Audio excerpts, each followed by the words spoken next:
Hi everybody, welcome to class. We're going through module 13. We're going to take a look at chapter 13, and here are the learning objectives for chapter 13. You can pause the video and read about it there. You can pause the video and read about it here. We're going to learn about the internet and the World Wide Web and some of the technology behind it.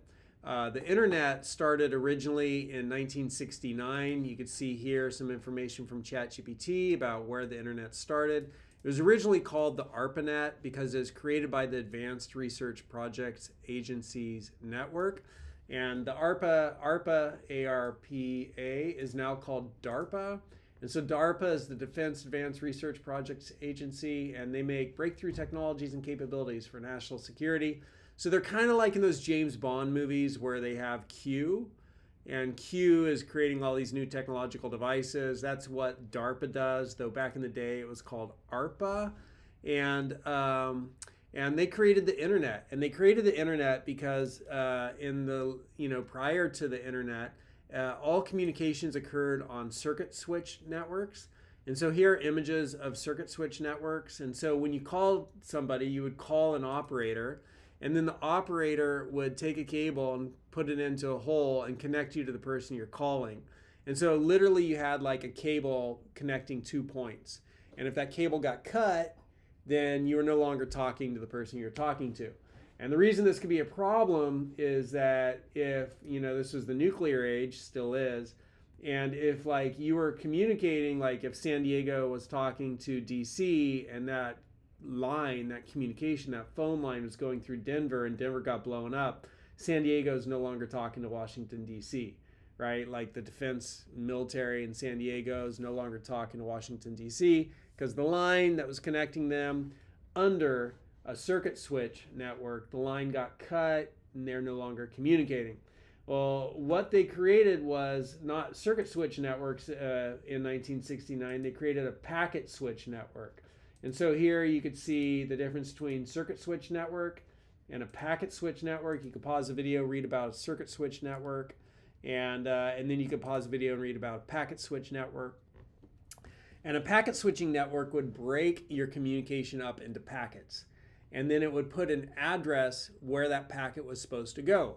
And so this is kind of like the postal system. You take a letter, you put it in an envelope, you write an address of where you want that letter, that envelope to go onto the envelope, you write that address on the envelope, you put it in a postal box, and then the postal service figures out how to get that letter, that envelope, to its destination. Likewise, with a packet switching network, when you have information to send to people, it gets broken up into packets. The destination address gets written on the packet, so every device connected to the internet has an address. It's called an IP, Internet Protocol, IP address. And so computers break a message up into packets. They put an address on the packet. They throw those packets onto the internet. And then the internet, the routers on the internet, figure out the route which is best to take to get that packet to its destination. So the reason this is advantageous over circuit switching, and remember this is circuit switching here, packet switching was advantageous over circuit switching because if San Diego's communicating with DC and the communications are going through Denver, right? The routers are all sending the packets through Denver, and Denver gets blown up. Well, now the routers will say, we can't go through Denver anymore. Let's send the packets down along the southern route, and the packets can still get to DC, and communication can still occur between San Diego and DC until, of course, all the cities get blown up, and then there's no more communication. So that was all created in the 1960s. The first message sent on the internet was 1969. That message was supposed to be log in, but interestingly, it was just LO, as in hello, right? I think that's kind of an interesting synchronicity or serendipity that the very first message sent on the internet, which at the time was called the ARPANET because it was created by the Advanced Research Project Agency, ARPA. I think it's really interesting the first message that was sent was LO, and as in hello, right? Kind of sounds like hello. So that's why the internet was created. And then there's a difference between the internet, which is the actual network, the hardware, and then there's a difference between the internet and the World Wide Web. So the internet is the actual network, the hardware, and the World Wide Web is a service or software that's running on the internet. And the World Wide Web was not created until the early 90s, and it was created by Tim Berners-Lee. And so Tim Berners-Lee was a guy working at this place called CERN. And CERN is a place in Europe. It's an organization for nuclear research. They're famous for having a large hadron collider and particle physics, right, where they smash particles together and try to understand how the universe was created. Kind of theoretical and abstract. I don't understand it, and they don't fully understand it, and neither do they. So that's where he worked.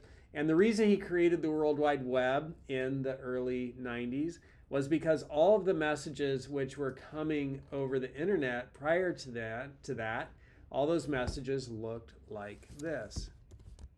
And I brought up a little piece of software here just so I could show it to you. But this is what all of the messages prior, let me just do this actually. This is what all the messages prior to the World Wide Web, when messages were sent on the internet prior to the World Wide Web, this is what all the messages look like. And so if somebody sent you a message, it was just a big wall of text, which is kind of cool. Somebody sent you a bunch of text, over wires using computers. But then Tim Berners-Lee said, you know what? Let's take all of this text and let's put markup around it. He called this the hypertext markup language. Hypertext markup language, HTML, hypertext markup language. And he called it hypertext because he thought, we should be able to put links in here to other resources on the internet. And so those links were like hyperlinks. And you could be in one document, you could click that link, you could go to some other resource. It was like a hyperlink, it'd jump you somewhere. And so he called them hyperlinks, and he called this the hypertext markup language. It's a markup language because you're taking text which already exists and you're marking it up and you're putting this code in. So here's the opening HTML tag, and down at the bottom you have a closing HTML tag. So HTML, hypertext markup language, has opening and closing tags. So here we open up an HTML document, right? HTML to HTML. And then inside that HTML document, we have a body. And so here's the opening body tag and the closing body tag. So you nest these tags inside an HTML document. You have a body document, right? And so the HTML document opens and closes. The body tag opens and closes. And then inside the body tag, you could have a heading tag. And you could have paragraph tags, right? That's where the paragraph begins, right here. This is where the paragraph ends, right there. So we have a couple of paragraphs. And then down here, we have an unordered list. That's where the unordered list begins, right? The opening and closing, and that's where it ends, from there to here. And inside our unordered list, and this is how you create bullets, you have, what are those? You have list items, right? You have LIs, you have list items, and so you could create your bullets. And so this was a hypertext markup language. And you'd put all this stuff, around your document. And it would still come through computers. When it came through computers, right, it looked like this, so it was still, just this big jumble of text, right? And you had HTML here and HTML down there. So computers don't care if it's formatted, like this is formatted and broken up and easy for humans to consume. But when computers look at it, it's still just like this, right? But it has all of these tags around it. Where is it? It has all these tags around it right here. It's still just like this with all these tags around it. And then computers see that, and when they see it, they turn it into this. And that's what a browser does. So here I'm in the Chrome browser, and the Chrome browser will take all of that markup language and it will format it. So here's my heading 1. Right, that's my heading 1 right here, ChatGPT output. Here's my first paragraph from here to there. And here's that paragraph right here from here to there, okay? And then here are my bullet points, right? I've created my bullet points there, definition, how it works. There are my bullet points. And so that's just like simple markup, and then the browser will format it. And that made messages so nice. because it was no longer just this big block of text coming through looking like this, right? It was now looking like this. And you could format papers, you could make them easier to read, you could have links which took you to other resources. And that, ladies and gentlemen, was the beginning of the World Wide Web. So the internet is the network, it's the hardware, it's all the computers and routers and wires. The World Wide Web is software, which is running, it's a service which is running on top of all this hardware. Interestingly, there's a new project by Elon Musk called Starlink. And Starlink is going to be the new internet, and it's satellite. So instead of having wires and cables connecting people, it's going to be much more wireless.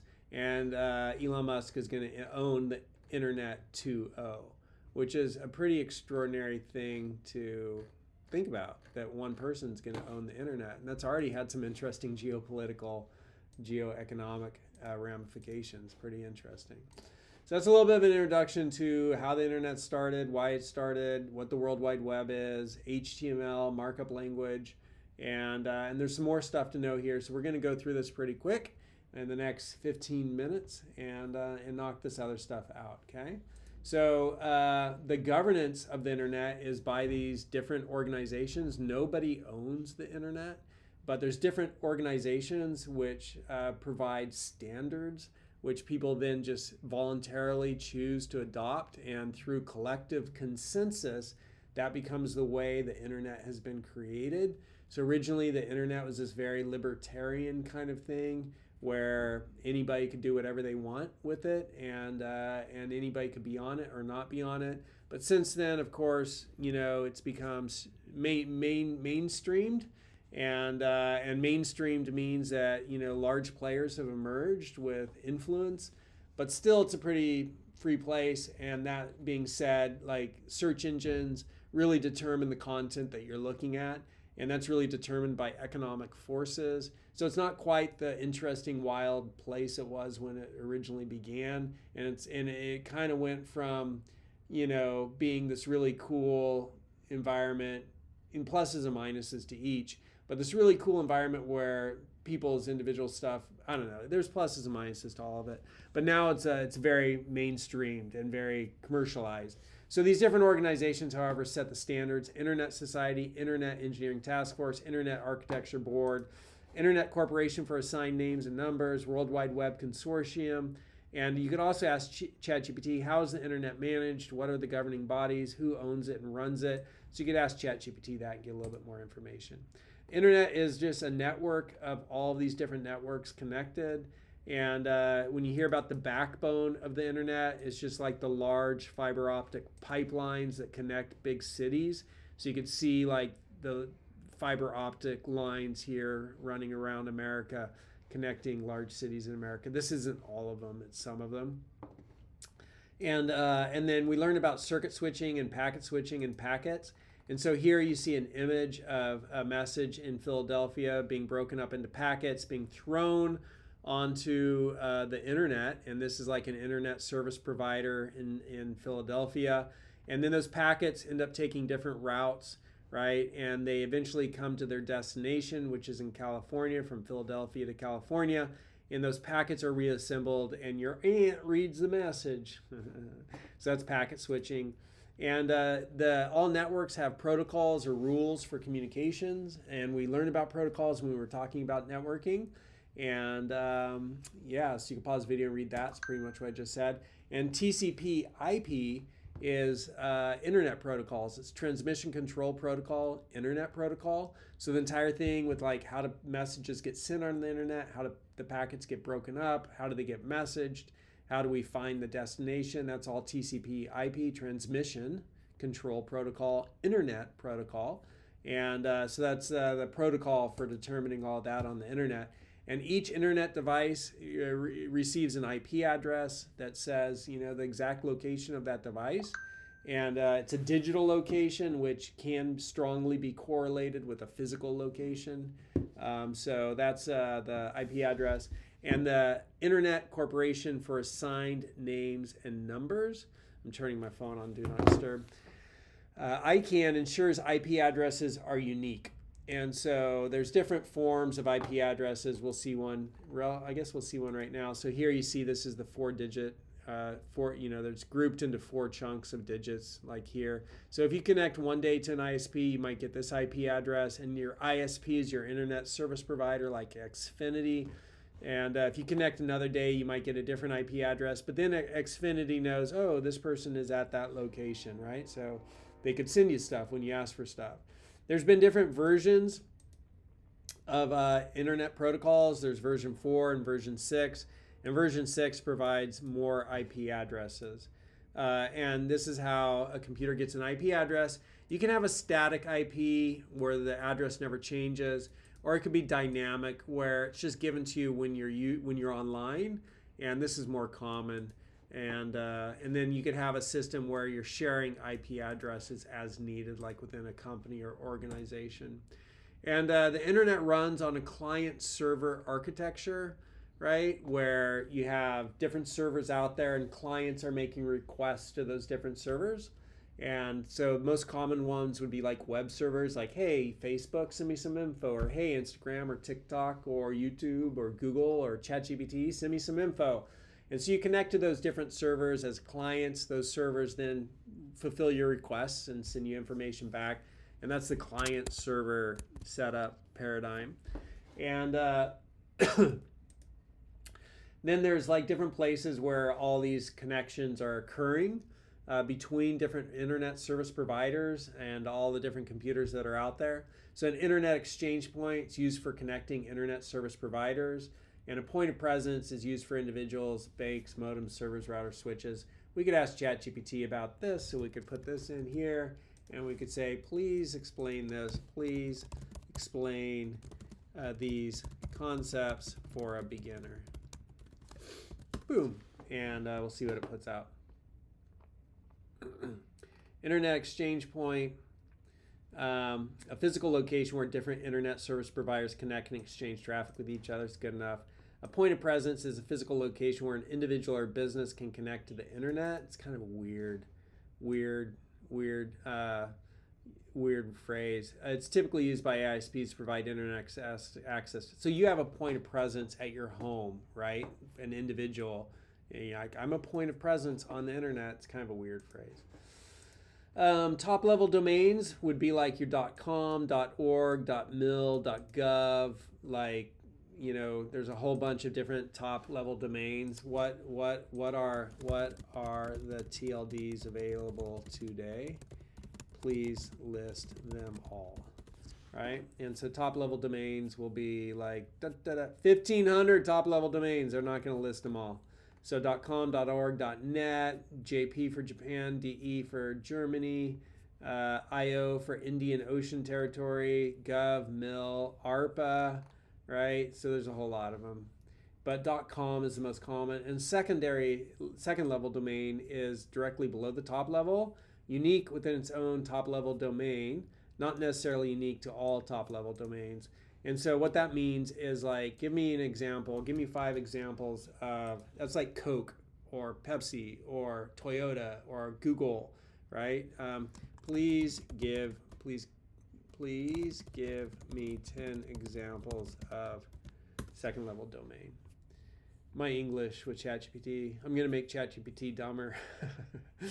So Google, Wikipedia, Amazon, BBC, Microsoft, Reddit, Apple, New York Times, Adobe, right? Those are all second level. And what it means here when it says it's unique within its own TLD, nobody else is going to have google.com, right? Somebody might have Google dot and then some crazy other TLD, as there's 1,500 of them.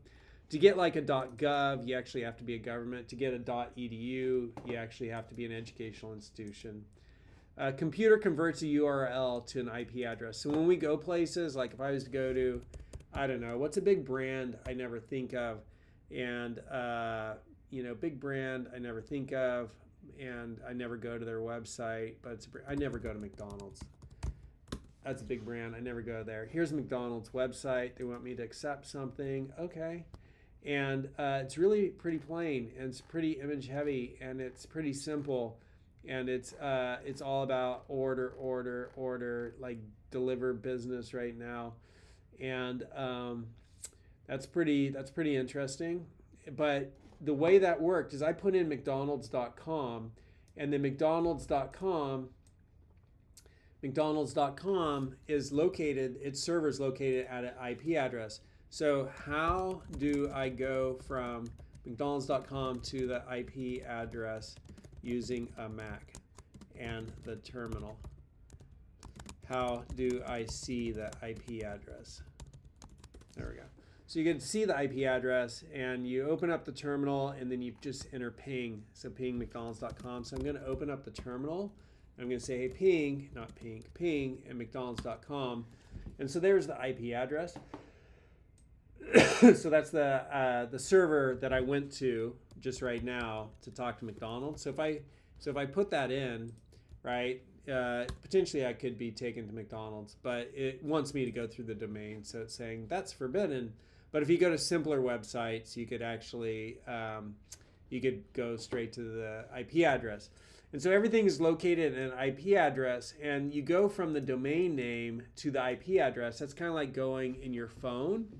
You go from, somebody's name to their phone number. Like, you don't know most people's phone numbers. You're just like, let me just call this person. You see their name and you tap their name, and the phone dials it, and the phone calls some phone number.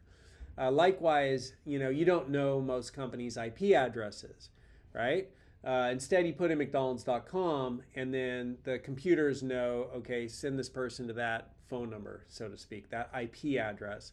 And so it resolves it. And the part of the internet that resolves from a domain name to the IP address is the domain name system server. Okay, so it's domain name system server here. And here's a picture that depicts that, where you put in like the domain name, it takes you to the IP address, and then sends stuff back to your IP address, because it's all IP addresses. But it's easier to remember McDonald's.com as opposed to remembering 44, 208, 147, 61. We learned about HTML. You can pause the video and read about that. And we also didn't learn about this, but the way you format HTML to make it colorful or tables is use something called cascading style sheets. And so that's the code for formatting HTML.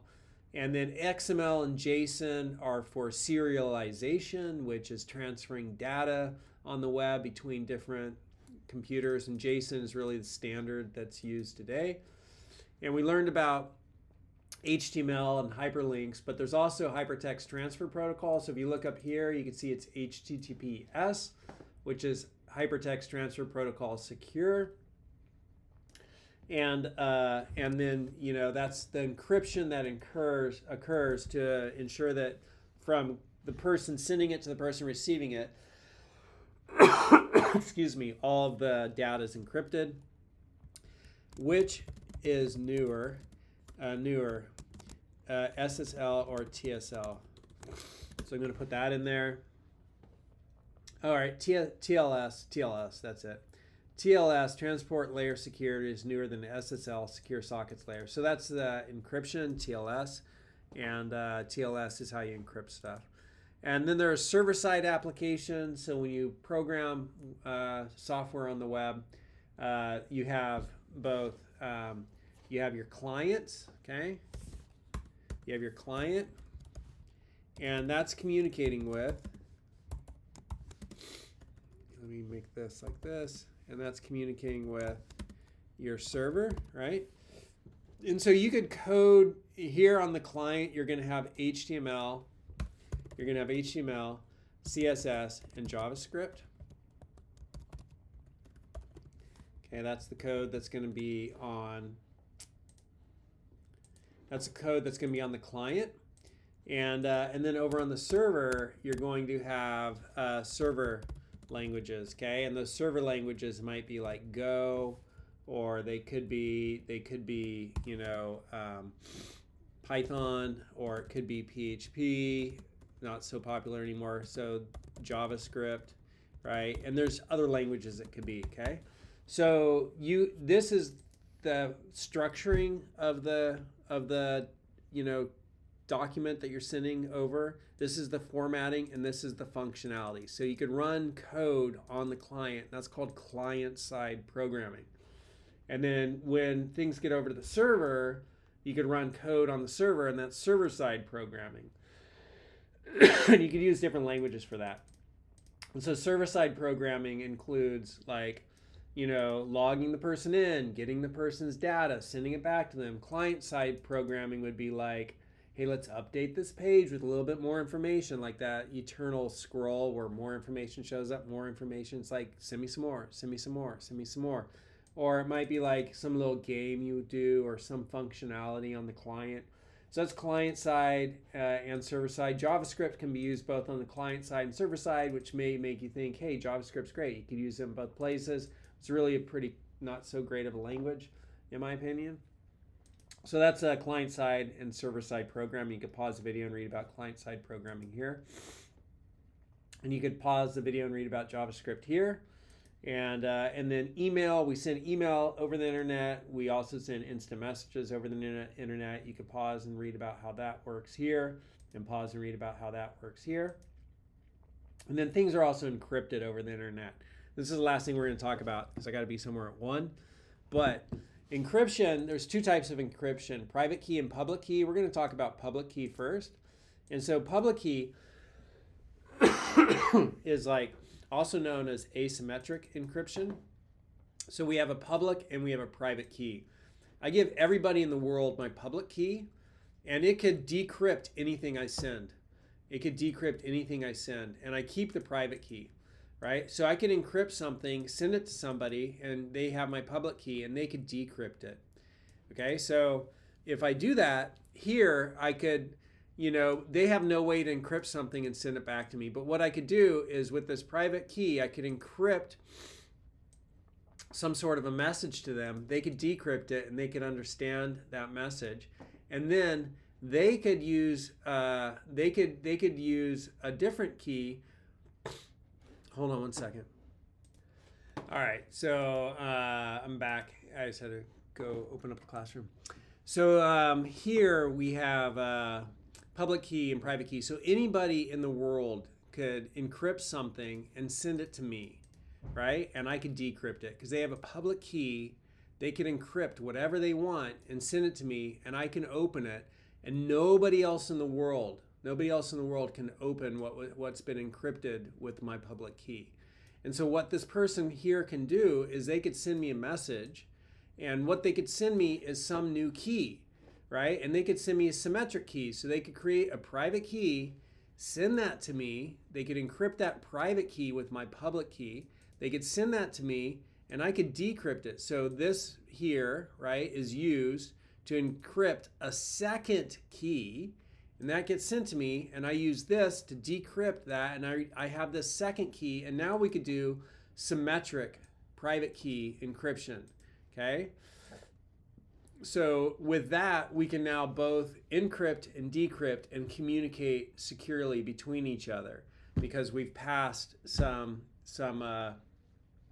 key which allows us to understand how things are being jumbled, and we can now de-jumble them. We can decrypt them. And so that's how private key and public key work together to allow communication to occur in a secure fashion over networks. People can use a public key to send you a new key, right? And you could use your private key to decrypt that. And then you have this key which nobody else in the world knows but you and the person you're communicating with, which allows encryption to occur. So that's the basics of how encryption works. And at an even more simple level, you could see here that this is some sort of rotation where C is being rotated to E. So C goes over to E. So here if we had E, it would become C. And if we had Q, it would become O. And if we had O, it would become M. So we'd eventually get the word computer, but we're rotating a little bit the letters of the alphabet to get that encryption. And advanced encryption works at a very advanced level, kind of along those principles. All right, so that's a little bit about the internet and the World Wide Web and how it all works. That was great information. Keep up the great work. You're doing fantastic. Every day you put in work, you're moving forward towards your goals. Keep doing it. You're going to end up in good places. And I will see you next time.